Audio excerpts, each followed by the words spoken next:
Hi guys, this is Manu Mishra. So welcome back with the session जिसमें आज हम लोग 29th ऑफ दिसंबर के द हिंदू न्यूज़पेपर का एनालिसिस करेंगे। So here we start the analysis of today's newspaper. But before we start the analysis, आज के जो न्यूज़पेपर है आज उसमें बहुत कम एग्जामिनेशन पर्सपेक्टिव वाली न्यूज़ है, जो हमारे एग्जामिनेशन में काम भी आएगी। तो जो चीज़ हमारे लिए इंपॉर्टेंट होगी वही अपन पढ़ने वाले हैं। So before beginning with the analysis, आज का एनालिसिस बहुत छोटा होने वाला है। आज एडिटोरियल्स भी कम ही है ना। सो चलो, सो ये we start the analysis of today's newspaper. So the first news, it's about कि अभी इंडिया में हम बात करें तो इंडिया में भी 3 वैक्सीन थी कोविड 19 को टैकल करने के लिए। The first one is Covishield, second one is Covaxin, then फिर रशिया से हमने स्पटनिक 5 का फॉर्मूला ले लिया था।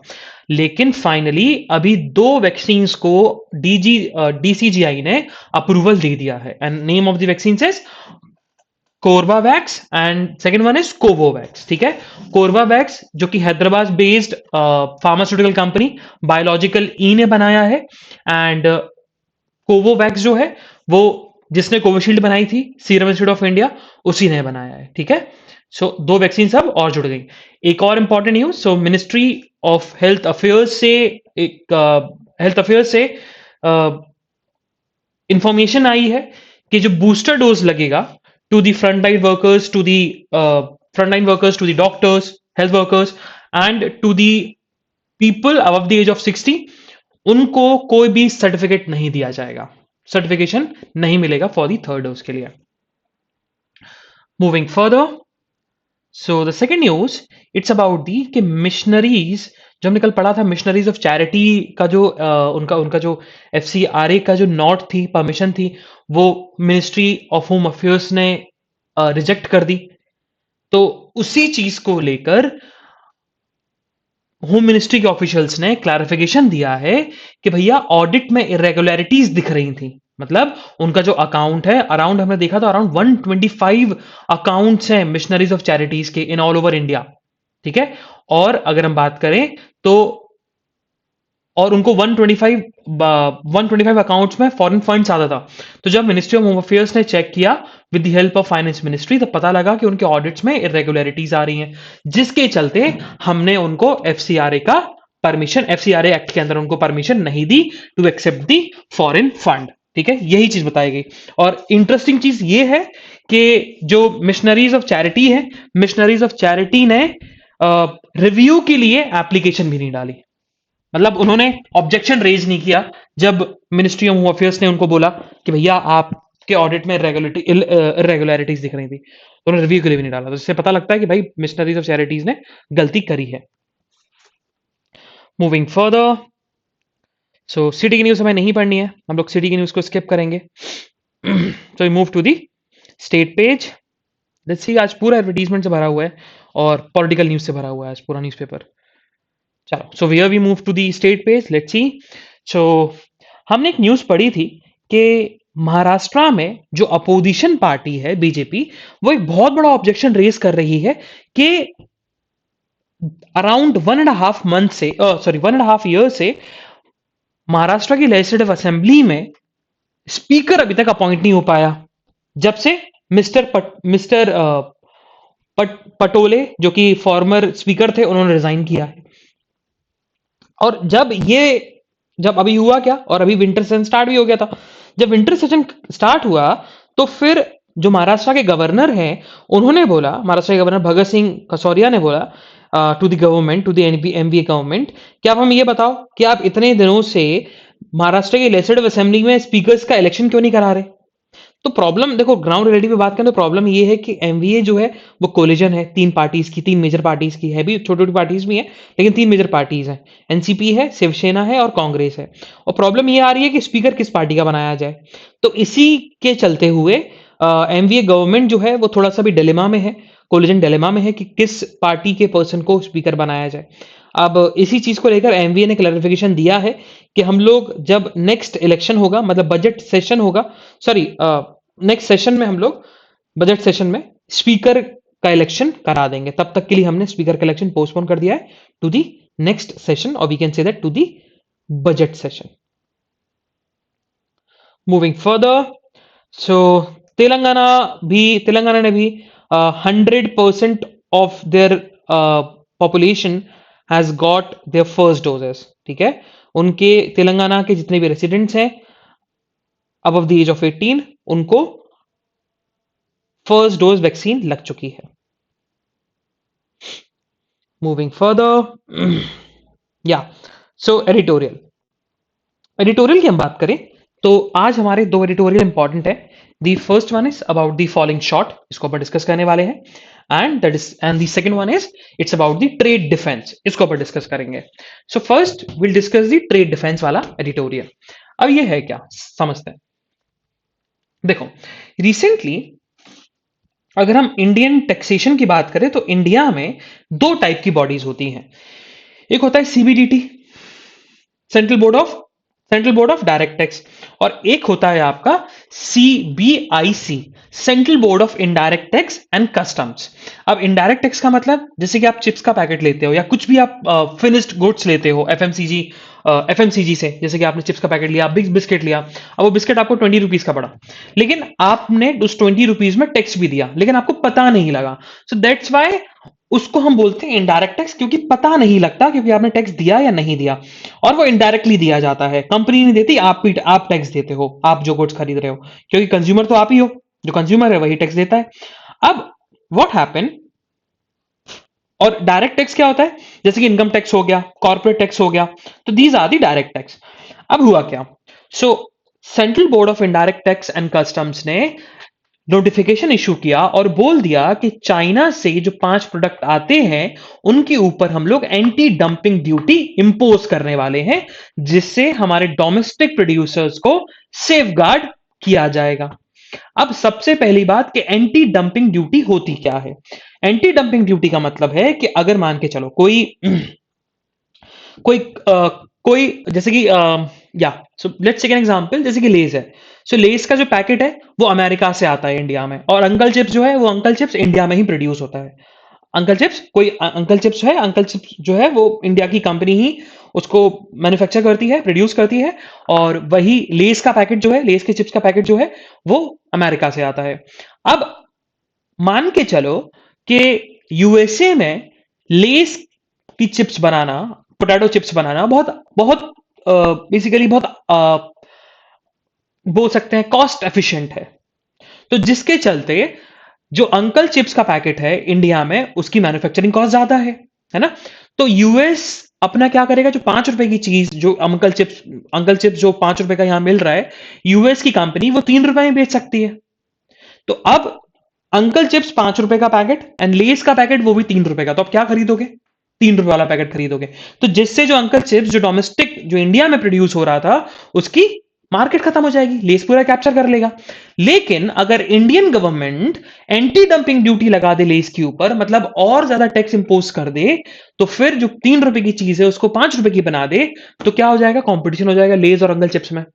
और वो 2 रुपए जो लगाएगा गवर्नमेंट हमारी, central board of indirect tax and custom, उस 2 रुपए को हम क्या बोलेंगे, एंटी डंपिंग ड्यूटी, जिससे हमारा जो डोमेस्टिक प्रोड्यूसर्स है उसको हम सेफगार्ड कर सकते हैं फ्रॉम दी फॉरेन गुड्स जिसको डंप किया गया था लोअर प्राइस पर बाय दी फॉरेन कंट्री। और एक और टाइप की ड्यूटी होती है वो है काउंटर वेलिंग ड्यूटी। अब काउंटर वेलिंग ड्यूटी का मतलब होता है कि जैसे ये मान के चलो इंडिया में आपको आपको जैसे कार का टायर होता है, तो कार का टायर इंडिया में कार का टायर है, let's take an example, MRF का टायर आपको 10,000 रुपए का पड़ेगा। लेकिन वहीं कोई फॉरेन कंपनी है, उस फॉरेन कंपनी का टायर जो है वो यूएसए में बन तो रहा है 15,000 का, बट यूएस गवर्नमेंट उस पर सब्सिडी दे रही है। मतलब 15,000 का बन रहा है और यूएस गवर्नमेंट बोल रही है कि भैया 50% पैसा हम देंगे अगर आप टायर मैन्युफैक्चर करोगे। तो जो मैन्युफैक्चरर है उसको कितने का पड़ा, 7,500 रुपए का पड़ा, क्योंकि 50,000 रुपीज तो 50% तो कौन दे रहा है, गवर्नमेंट दे रही है एक टायर पर। तो अब वो 7,500 रुपए का टायर पड़ा, तो वो यूएस की कंपनी इंडिया में वो टायर 8,000 में बेचे तो भी लॉस में नहीं जाएगी, 9,000 में बेचे तो भी लॉस में नहीं जाएगी। लेकिन एमआरएफ जो है वो तो 10,000 में ही बेचेगा, है ना, और 10,000 में बेचेगा तब भी उसको कोई प्रॉफिट और लॉस नहीं हो रहा, तो वो चीज 10,000 या 10,500 में बेचेगा। और वही जो फॉरेन कंपनी का जो टायर है, फॉरेन कंपनी 8,000 में बेच सकती है तो भी प्रॉफिट में है, 9,000 में बेच सकती है तो भी प्रॉफिट में है। तो लेकिन रूरल प्राइस किसका है, अमेरिका की कंपनी का जो टायर बन के आ रहा है। क्यों हुआ लोअर प्राइस उसका? क्योंकि गवर्नमेंट उसको सब्सिडी दे रही है। तो जब किसी फॉरेन गवर्नमेंट किसी प्रोडक्ट पर सब्सिडी देती है, तो जो जिस जिस कंट्री में प्रोडक्ट जाता है, सब्सिडाइज प्रोडक्ट जाता है, सब्सिडाइज गुड्स जाता है, उस कंट्री की government to safeguard the domestic producers, to safeguard the domestic manufacturers, उन पे काउंटर वेलिंग ड्यूटी लगा देती है, जिससे जो प्राइस है वो प्राइस लेवल पे आ जाए और कंपटीशन बना रहे डोमेस्टिक प्रोडक्ट और फॉरेन प्रोडक्ट के बीच में। ये है, वही बताया गया कि रिसेंटली अभी चाइना के 5 प्रोडक्ट्स के ऊपर, जो कि एल्यूमिनियम प्रोडक्ट्स हैं, सोलर मॉड्यूल्स हैं, सिलिकॉन सिलेंट्स हैं, उनके ऊपर अभी एंटी डंपिंग ड्यूटी लगा दी, जिससे हम अपने इंडिया के प्रोड्यूसर्स जो हैं, जो कि सोलर पैनल्स बनाते हैं, सोलर फोटोवोल्टिक मॉड्यूल्स बनाते हैं, केमिकल्स बनाते हैं, उनको सेफ गार्ड में ला रहे हैं। ठीक है, ये चीज बताएगी, बस यही लिखा गया है। और बाकी अपन को एंटी डंपिंग ड्यूटी और आपको काउंटर फेलिंग ड्यूटी पढ़ने की जरूरत थी। बस 2 चीजें। Moving further towards the next tutorial, and that is about the falling short.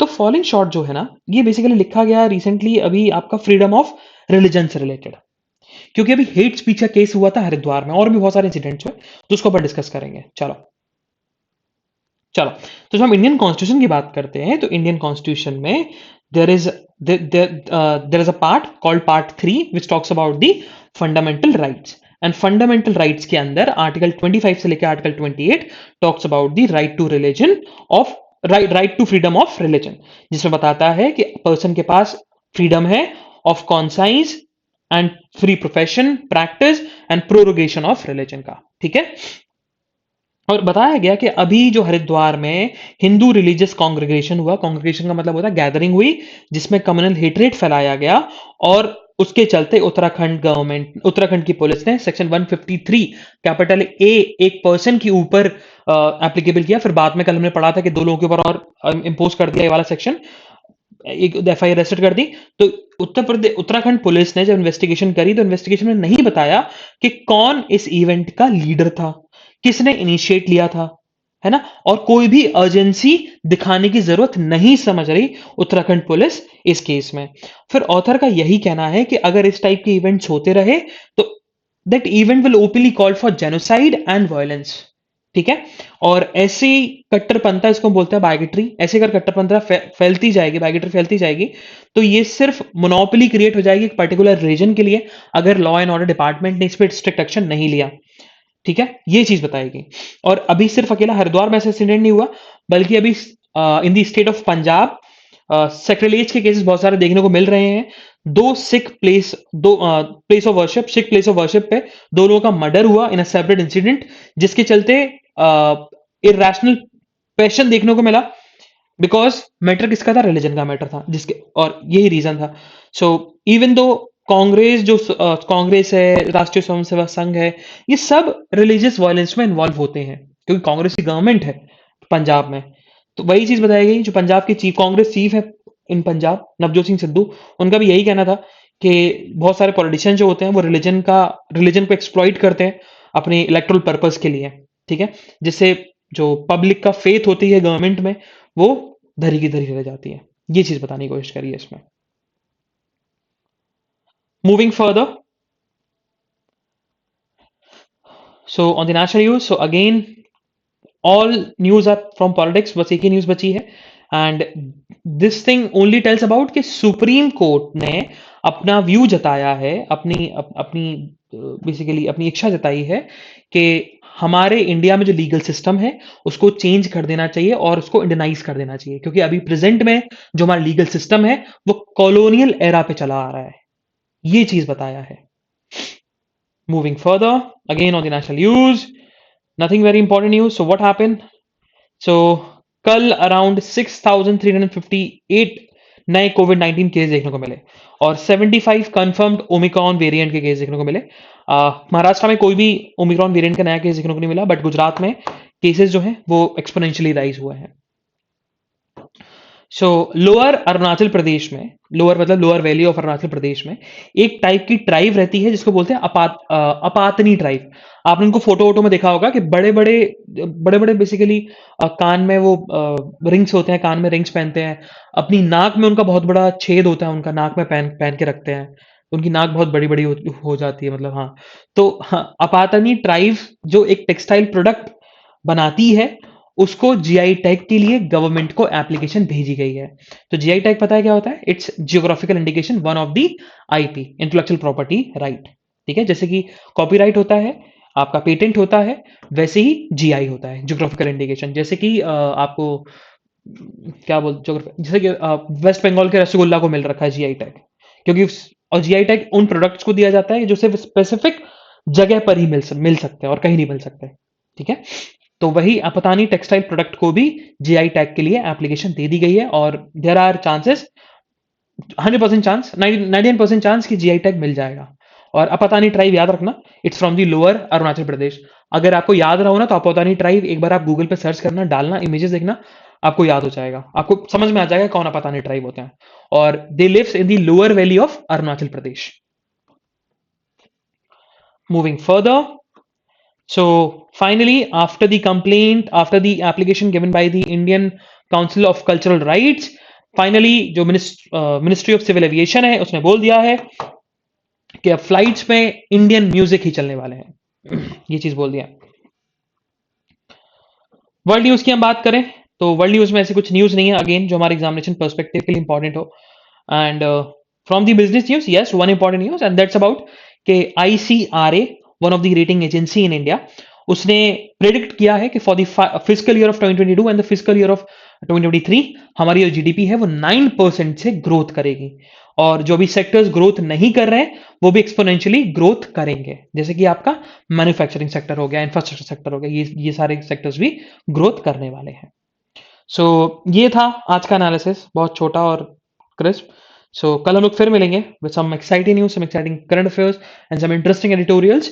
तब तक के लिए bye bye, have fun and enjoy your day, bye bye guys.